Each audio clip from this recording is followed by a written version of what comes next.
Well, negative lists are fun, aren't they? While it's great to sing the praises of your favorite hobby, sometimes nothing feels better than just unloading on something you find incredibly stupid. Over the years, there have been many a bad house rule, and I'm sure there are many worse than this by far more amateur GMs. But we tried to keep this list vaguely themed around rules that have at least enough popularity to be used in more games than just one really bad one in Craig's basement. And hey, if you don't want to be the worst, subscribe to College of Lore. The house rules here also dictate that you should hit the bell. I am the Penitent with College of Lore, and with great joy I present to you the top 10 worst house rules. Honorable mention, Pythagorean movement. Okay, so this is not a popular rule. It's one guy's rule that was found in a random Reddit comment, but it's the only thing we found in all our research that we did that made everyone we asked laugh to the point of tears. To quote a Reddit comment by a now deleted account, had a player tell me that his previous DM ruled that all diagonal movement counted as double, citing Pythagorean theorem as his reasoning. 1 squared plus 1 squared equals x squared. At most, it would be 1.4-ish, which rounds down to 1. Properly hysterical, that is, in that it not only adds tedious math, but it does it wrong. Number 10. Easy access to magic items. Less a rule and more just a thing that can happen, we're counting this because there are several rules for magic items in the book. This is a very common mistake for new DMs wanting to spice up their games with cool, interesting items. We've all heard horror stories about giving parties, especially one of a low level, the deck of many things, and while that's bad, there are actually several arguably worse items to give them, namely, anything that makes combat a cakewalk, or access to 2 high-level spells too early. A DM may decide their homeworld has shops filled to the brim with powerful magic items, where +3 longswords are basically given away, but that ends up swiftly raising the power level of the game to a degree of near parity, and there's a reason that a +1 sword is supposed to be expensive and somewhat rare. Overloading your party with legendary items means that for any threat to exist, your party has to face threats that can consistently take hits from those items. And you can only escalate so far until the threat bubble bursts, and the picture of a Marvel logo is here for no particular reason. Number 9. 3d6 down the line. Why was this ever a thing? Mostly a blast from the past, some DMs are still doing this in the year of our Lord 2022.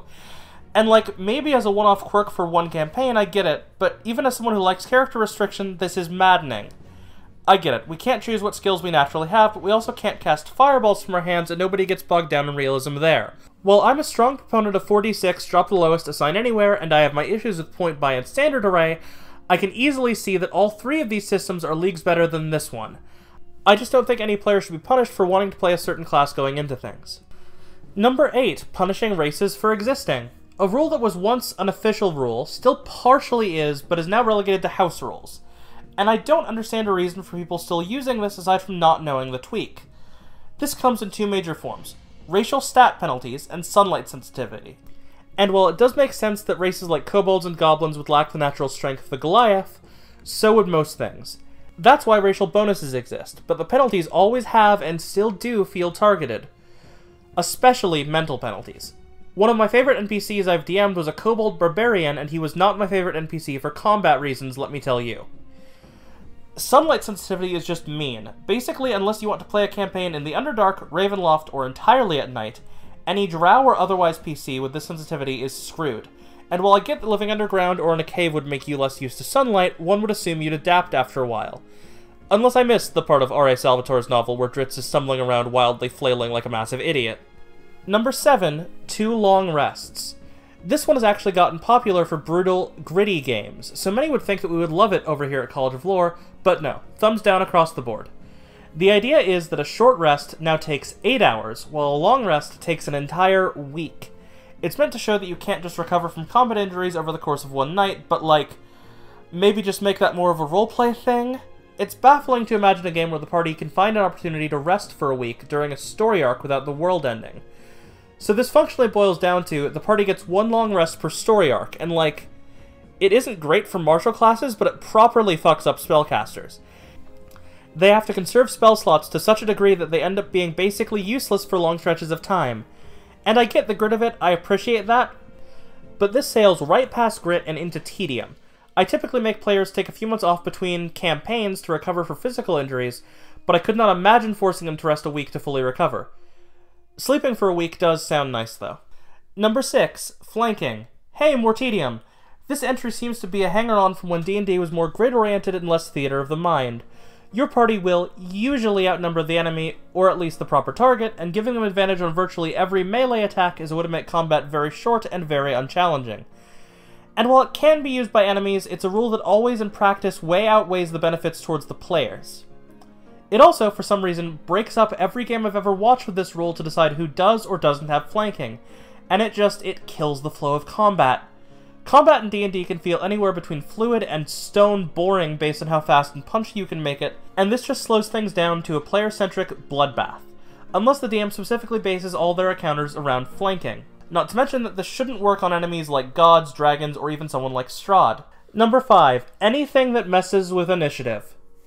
Initiative is not a perfect system, I know that, but every other system for initiative feels like reinventing the wheel by adding a few triangles. While base initiative can be a bit clunky, almost guaranteeing some classes go first and some big bad heavy hitters go late, and creating the awkward moment of characters who initiated the fight going last, that to one side, it at least works.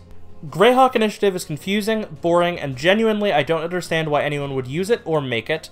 Some DMs have people roll initiative every round, or god forbid have casters and marshals function on entirely different turns, and just... I get that it's a system that can be improved upon, but why do those improvements have to be so weird? The less said about social initiative, the better. Number 4. Alignment-based punishment. Hot take, but alignment is dumb. Trying to fit humanoid morality into one of 9 little boxes, only about 4 of which aren't played as caricatures, is oversimplifying to a ridiculous degree. But writing down a little CG or LN on your sheet and forgetting about it is fine. What isn't fine is punishing players for falling out of alignment. Some DMs will sever clerics, paladins, or warlocks from their powers entirely if they act out of alignment. Some will try to change a player's alignment drastically over one action and then force them to act out their new alignment, which is usually evil. And I know this is mostly a thing done by bad DMs, but there is a way more common example, denying a player agency because it doesn't fit their alignment. Let me throw an example out there. Your lawful good character is after their missing daughter. The party has kidnapped a corrupt lawman who knows something but isn't talking. In their hour of desperation, your character pulls out a blade and starts threatening torture, only to have the DM say, "No you don't, you're lawful good." Well, fuck playing a nuanced character, I guess. Number 3. Feature banning. Some classes or race features are really annoying for a DM to deal with. Flying characters can ruin a lot of puzzles, spell like Identify can end a good mystery before it starts, and many a stunning strike has drawn a well-thought-out combat encounter to a grinding halt from the DM's perspective. As a player, you should respect when a DM has made a decision to cut a class or race, especially for setting reasons. Do not use this video as an excuse to start a fight. That being said, if a DM just starts arbitrarily cutting features because they either dislike or can't plan around them, that is the mark of a very bad DM. Most content, most officially released content at least, is balanced and has been tested. And while it may present a challenge, you aren't trying to win, and you're allowed to adapt the encounter to deal with the character however you might need. Banning character abilities is basically taking away the player's toys, their ways to have fun, and I feel it's important for DMs to try to work with what the players want to do, or at the very least have a dialogue about it.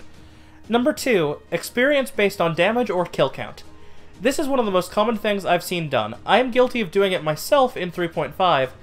I'm currently a proponent of milestone XP, but I think there are merits to other methods, just not this one. The idea is this: players either receive experience based on the damage dealt to a particular enemy, or they get an experience bonus for kills. The first is more egregious and a lot more math, but the second leads to the same result, which is essentially that marshals with more attacks will get way over-leveled while casters, support, and to a lesser extent rogues end up lagging way behind. I have heard of games with a level 10 fighter and a level 1 cleric who started at the same time. It does not make sense as a system, and it actively disincentivizes healing and buff spells. And to have heard people complain that rolling for stats makes players feel unequal, but then endorse this experience system is certainly a choice. If you're going to have XP for combat, make it equal. It will feel wrong at first, especially if you started fantasy storytelling with video games, but it makes for such an infinitely better experience for everyone involved. It also means less work for the DM.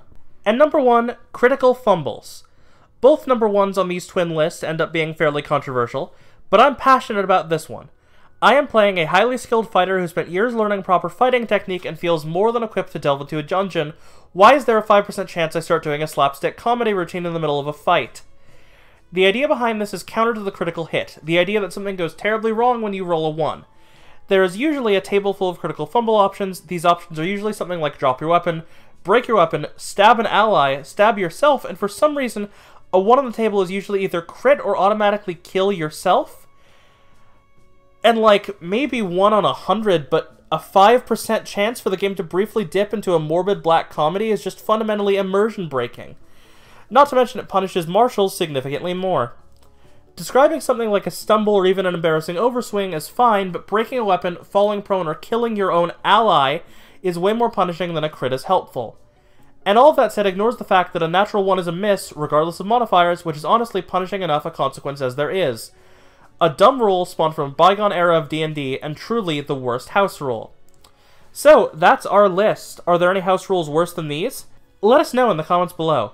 If you'd like a part 2 of this video, let us know your own least favorite house rules. If you haven't already, watch the counterpart to this video, the top 10 best house rules, by clicking on our top 10 playlist on our channel. Thank you for watching this video from College of Lore. Remember to like this video, subscribe to join the party, and have a fantastic adventure.